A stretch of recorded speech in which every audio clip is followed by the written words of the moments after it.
Hi, this is Kent Jensen, and this is going to be the second video on bowing. It's the fourth one I'm making for those of you at Esperanza. So on my cello, I put these tape marks just so that we can use that for the next video. For this one, we're going to talk about more bowing exercises. I feel like just to reinforce again the way you hold the bow, so that your thumb is on the corner of the frog and your middle fingers are all gently curled over the top. So it's really helpful if you do spend some time just holding the bow.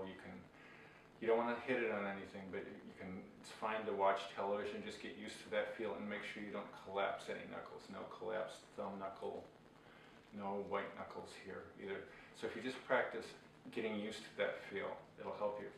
Also, what I want to reinforce is the whole idea of feeling the weight against your index finger is the way that you want to transfer weight into the bow. At the frog, we can play really loud, really easy, but when we're out at the tip, it's not so easy to get weight into the tip of the bow because it's so far from where our hand is.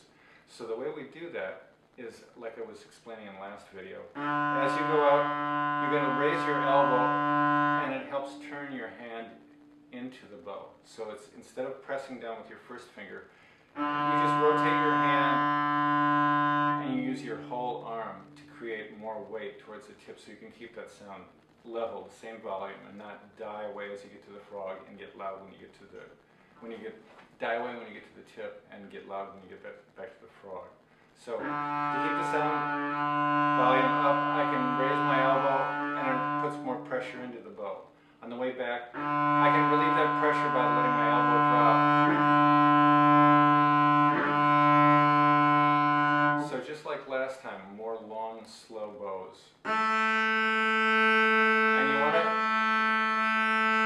keep an eye on your contact point with the string. We call it the sounding point, you remember from last time.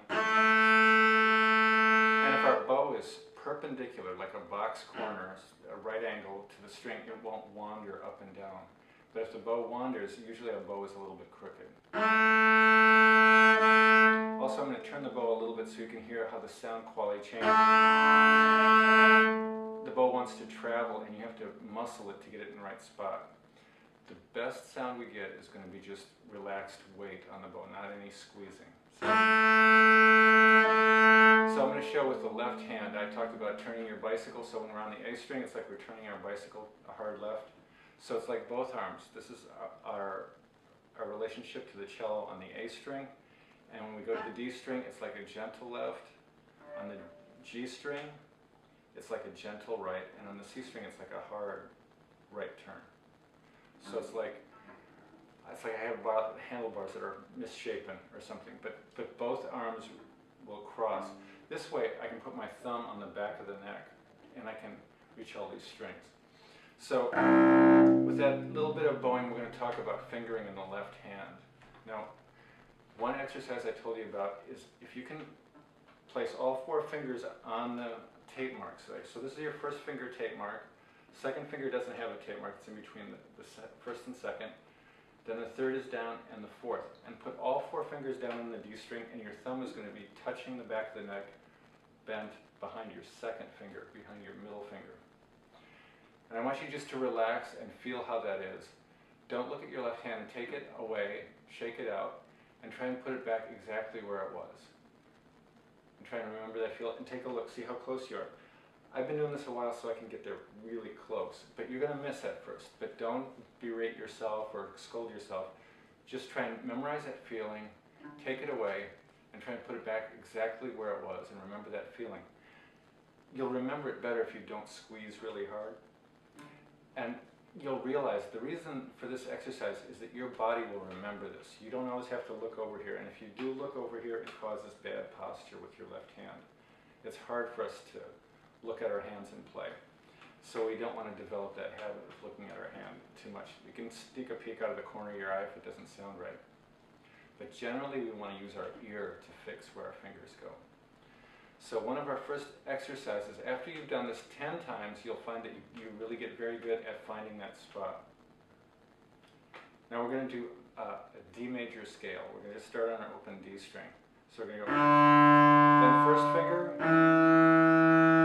leave one down, put put 2 and 3 down, and they're all curled. And then we'll drop pinky. Now that's the weakest finger, so it helps if all 3 fingers are down behind the pinky. Then we turn left to the A string.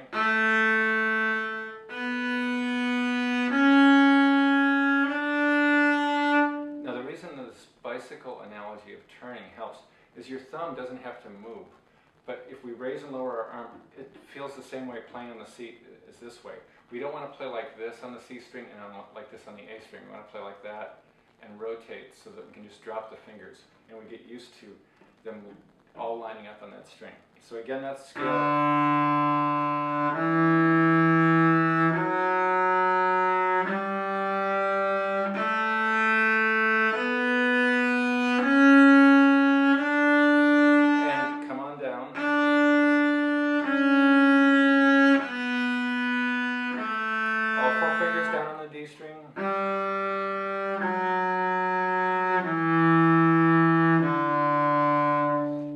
Take you a little while, and you want to do that so that you're comfortable and you get an even tone. So there's many things going on. So the best thing you can do if you get confused at all is just work with the bowing.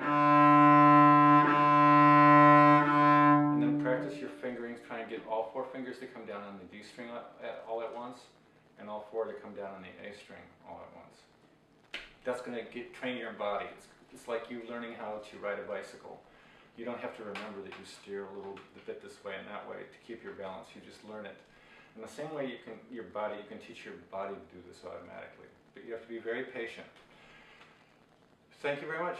That's our 4th video. Thank you.